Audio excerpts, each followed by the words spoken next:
नमस्कार विद्यार्थी मित्रांनो, स्वागत आहे तुमचं आपल्या या प्लॅटफॉर्ममध्ये.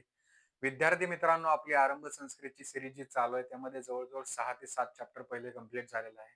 त्यानंतर नेक्स्ट चॅप्टर आपण चालू करतोय तो म्हणजे संधी प्रकरण.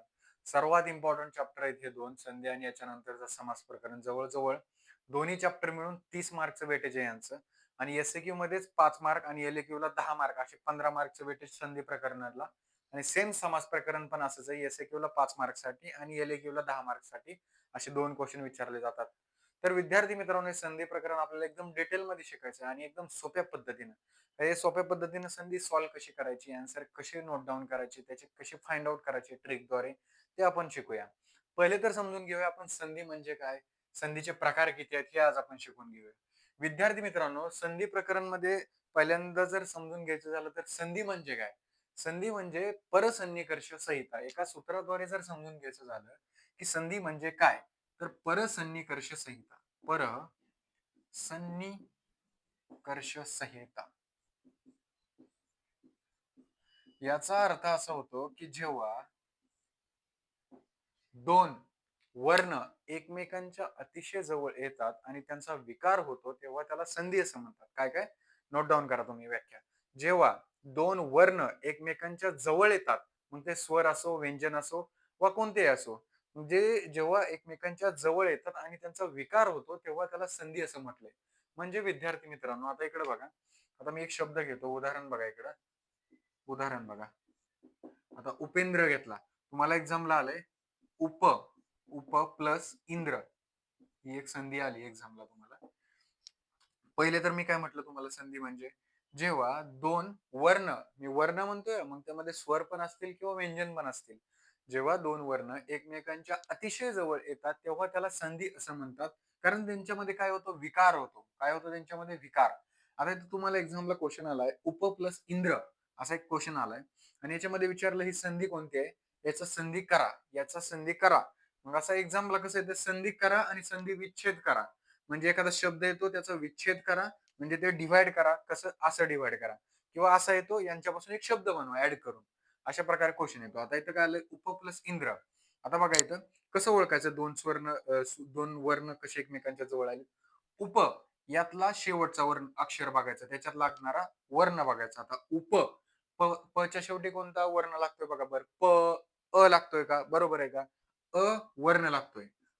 प्लस याच्यामध्ये पहिला प्रथम वर्ण घ्यायचा. प्रथम वर्णाच्या स्टार्टिंगला कुठला लागतोय बघायचा. इंद्रमध्ये स्टार्टिंगला कोणता हे लागतोय वर्ण ई. आहे तसा घ्यायचा. याच्यामध्ये असं शेवटला लागणार नाही घ्यायचा. ई मध्ये ई लागतोय असं नाही. आता उपमध्ये जे शेवटचं अक्षर आहे ना त्याला कोणता उच्चार येतोय बघायचं. उप आला बघा या ठिकाणी. जर इथं उपा असतं, उपा, पा म्हणजे इथं आ आलं असतं. शेवटच्या अक्षराला प्रत्येक कोणता लागतोय बघायचा. इथं स्वर लागलाय आणि इथं दुसरा जो शब्द आहे त्यातला पहिलं अक्षर किंवा पहिलं जे वर्ण आहे ते या ठिकाणी घ्यायचं. म्हणजे या ठिकाणी शेवटला आला, इथं ई आला. तर दोन्ही विद्यार्थी मित्रांनो काय रे व्यंजन आहेत का स्वर आहे बरं? तर हे आहेत स्वर.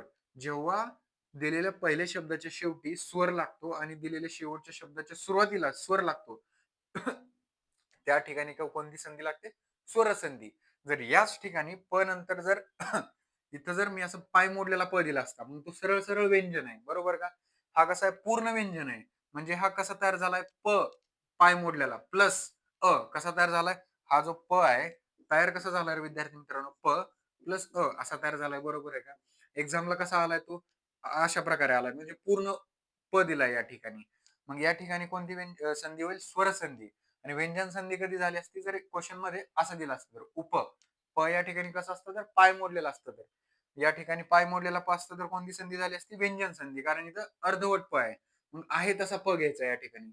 अर्धवट प प्लस इकडचा ई ही झाली व्यंजन संधी. म्हणजे दिलेल्या शब्दाच्या शेवटी जर व्यंजन येत असेल हा अक्षर किंवा वर्ण हे जर व्यंजन येत असेल त्याचा जर पाय मोडलेला असेल तर ती सरळ सरळ व्यंजन संधी आहे. त्याच्यात व्यंजन संधी करायला सांगितलेलं आहे. व्यंजन संधीमध्ये पण प्रकार दिलेले आहेत. कोणती संधी कधी करायची त्याचे रूल स्पेसिफिकली सांगितलेले आहेत. पण विद्यार्थी मित्रांनो ही संधी कोणती आहे? ही संधी आहे स्वरसंधी. कारण इथं प कसं दिलाय? पूर्ण दिलाय. म्हणून इथं प ला कोणता लागलाय शेवटी? लागलाय. आणि दुसरा जो शब्द आहे इंद्र त्याच्या स्टार्टिंगला कोणता वर्ण लागलाय? तर ई. प्लस ई हे दोन्ही पण स्वर आहेत. त्यामुळे या ठिकाणी स्वरसंधी होते. पण या ठिकाणी जर प हा पाय मोडलेला दिलेला असता म्हणजे अर्धवट प म्हणजेच व्यंजन असतात तर त्या ठिकाणी व्यंजन संधी. आपण समजलं स्वर संधी कसं सॉल्व्ह करायचं, व्यंजन संधी कसं ओळखायचं, या प्रकारे आपण समजलो. कधी पण क्वेश्चन जेव्हा तुमच्या समोर संधीचा असेल, पहिले तर तुम्हाला ओळखायचंय की ती त्यामध्ये स्वर संधी तुम्हाला अप्लाय करायची का व्यंजन संधी तुम्हाला अप्लाय करायची विद्यार्थी मित्रांनो. ठीक आहे. त्यानंतर आपण समजून घेऊया संधीचे प्रकार किती आहेत. आता स्वर संधी बघितला आपण कशी ओळखायची, व्यंजन संधी बघितला आपण कशी ओळखायची. आता स्वर संधीचे प्रकार आहेत, व्यंजन संधीचे प्रकार आहेत, हे आपण बघूया कोणते कोणते. पहिले तर विद्यार्थी मित्रांनो तुम्हाला समजून घ्यायचंय क्वेश्चन मध्ये आल्यानंतर की ती संधी कोणती आहे, स्वर संधी आहे का व्यंजन संधी आहे. मग जर त्या ठिकाणी समजा स्वर संधी असेल तर स्वर संधीमध्ये कोणता प्रकार आहे स्वर संधीचा. आता स्वर संधीचे 8 प्रकार आहेत, पण तुम्हाला सिलेबस मध्ये जास्त करून 7 वरच क्वेश्चन आलेला आहे. शेवटचा जो 8वा प्रकार आहे प्रकृती भाव संधी त्याच्यावर क्वेश्चन आलेला नाहीये. बघा आता याचे प्रकार बघा, संधीचे काय बघायचे प्रकार. पहिले तर बघा स्वर संधी. स्वर संधीमध्ये पहिली संधी आहे विद्यार्थी मित्रांनो दीर्घ संधी.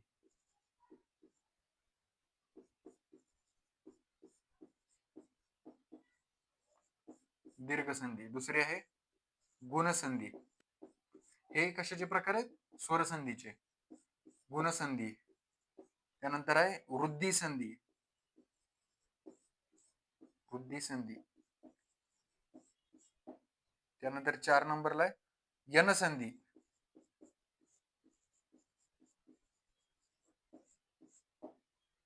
5 नंबरला आहे अयादी संधी.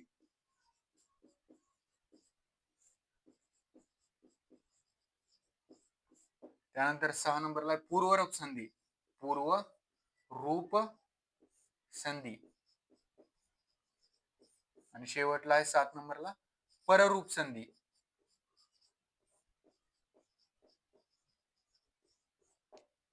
हे 7 प्रकार विद्यार्थी टोटल 8 आहेत.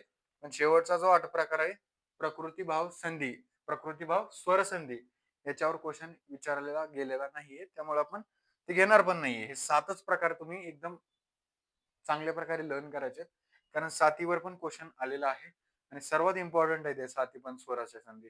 त्यानंतर बघा व्यंजन संधी. कोणती व्यंजन संधी. मी काय सांगितलं रे विद्यार्थी मित्रांनो, पहिले क्वेश्चन आल्यानंतर तुम्ही ओळखायचं की त्यामध्ये आपल्याला स्वर संधी अप्लाय करायचंय का व्यंजन संधी अप्लाय करायचंय का क्वेश्चन कोणत्या संधीने सॉल्व्ह करायचा आहे. जर आपल्याला कळलं की आता एखादा शब्द दिलाय त्याची फोड करायला सांगितली, आपल्याला विच्छेद करायला सांगितलंय, तर त्यामध्ये आपल्याला व्यंजन संधी लागते. तर व्यंजन संधीमध्ये पण बघायचं की त्यात कोणता प्रकार आहे. आता व्यंजन संधीचे पण 8 प्रकार आहेत, पण तुम्हाला सिलेबस मध्ये 7च आहेत आणि 7 वरच क्वेश्चन आलेला आहे. पहिला आहे श्चुत्व संधी. श्चुत्व भारी भारी प्रकार आहेत बघा व्यंजन संधीचे. श्चुत्व संधी. त्यानंतर ष्टुत्व संधी.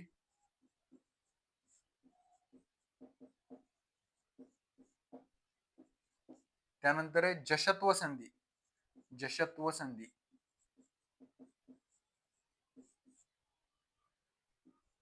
चरत्व संधी.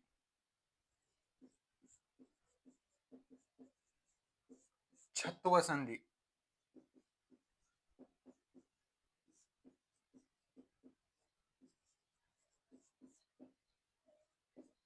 अनुस्वार संधी.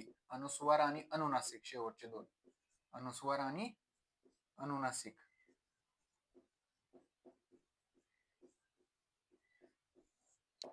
हे 7 प्रकार. समजलं का विद्यार्थी मित्रांनो. स्वर संधीचे पण 7 प्रकार, व्यंजन संधीचे पण 7 प्रकार. याच्यानंतर पण प्रकार दिलेले आहेत. याच्यानंतर 7 प्रकारानंतर पण अजून 2 प्रकार दिलेले आहेत, पण त्याच्यावर क्वेश्चन कधी आलेला नाहीये आणि येत पण नाही. त्यामुळे हे जे 7 प्रकार आहेत ना व्यंजन संधीचे, एकदम तुम्ही चांगल्या प्रकारे लर्न करायचे. आणि जे स्वर संधीचे 7 प्रकार आहेत ते पण एकदम डेफिनेशन सकट, त्याच्या रोल सकट. बरेच जण विद्यार्थी काय करतात या ठिकाणी ट्रिक लावतात बघा, पण ट्रिक लावायची पण बाकीच्या ठिकाणी पण ती समान आता येता कामा नये. कळलं का. आता तुम्ही श्रुत्व संधीसाठी आणि श्रुत्व संधीसाठी ट्रिक लागतात, पण ती ट्रिक यांची कॉन्सेप्ट आहे, तर ट्रिक त्या ठिकाणी लावायची नाही. असे बरेच व्हिडिओ आहेत युट्यूबला की ज्यांची ट्रिक तर लागते, पण ती बाकीच्या ठिकाणची जी कॉन्सेप्ट आहे ती ट्रिक या ठिकाणी लागते. त्यामुळे ट्रिक लावायची नाही.